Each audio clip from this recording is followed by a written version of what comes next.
The 1968 Camaro, one of America's most iconic muscle cars. A twin of the Pontiac Firebird, the Camaro was born into a time of muscle mayhem, racing its way into the hearts of the people.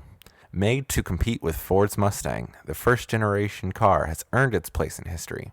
Today, we're going to be taking a look at its past, its impact, and the Hot Wheels casting that it inspired.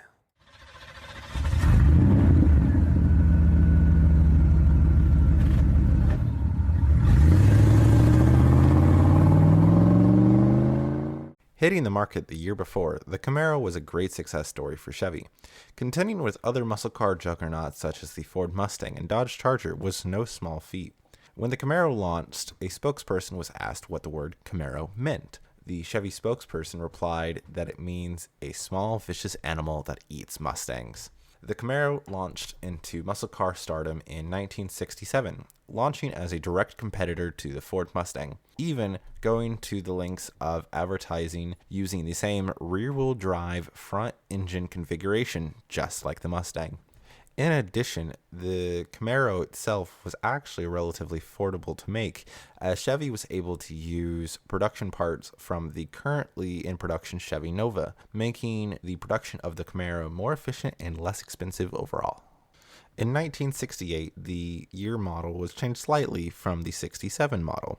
Astro ventilation was introduced into the 68 model, getting rid of the 1967's side vent windows and instead installing dash vents. The 1968 model also received front and rear side marker lights to comply with new safety regulations for that year.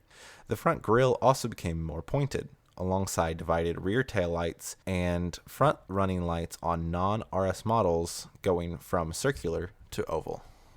In addition to these cosmetics, the rear shocks on the 68 were mounted in a staggered configuration to help resolve wheel hop issues, and some higher performance units actually had multi-leaf rear springs installed instead of the typical single-leaf versions. Lastly, a 396 cubic inch engine able to put out 350 brake horsepower and 415 pounds-foot of torque were added as an engine option for the 1968 SS Camaro, adding to the considerable repertoire of engines already available for the Camaro. Speaking of additional engines, the following were engines that could be opted for in the 1968 model: the 230, the 250, the 302, the 327, 350, and 396. What makes our version of the 68 Camaro special is that it is what's known as a COPO unit. And COPO, or COPO, stands for Central Office Production Order, which was an ordering system that let dealers order in higher performance and or more unique versions of the 68 Camaro from the factory. Beforehand, dealerships would receive their Camaros, then modify them with performance parts, such as the dealer Don Yenko, who would take base Camaros and equip 427 engines into the base models. The COPO system let dealers add higher performance engines and parts to the car before it even arrived at their local dealership, bypassing Chevy's limits on what could be installed on the vehicle. The 68 COPO Camaro was a very limited model, but it did open the door for future model years to offer it more readily with a bigger amount of options. The one major difference, however, between the 68 COPO and modern COPO Camaros is that the 68 came with a VIN number and was completely street legal. Modern COPO Camaros have no VIN number and cannot be driven on the road.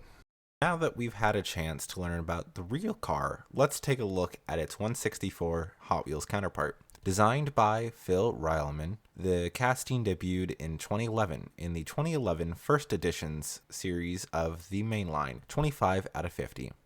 Since its first outing, the casting has been a part of many different series, including the mainline, a mystery model, premiums, Red Line Club membership car, and several others. In 2023, it received its first Super Treasure Hunt variant, appearing as a golden Hot Wheels art car with the pop art R on the top and Camaro on the sides. Counting up all the different versions that has appeared over the last decade, the casting has a total of 30 different variants as of May 2023. One fun thing to note is that the casting actually ends up using the Yenko hood from the 1967 model rather than the 1968.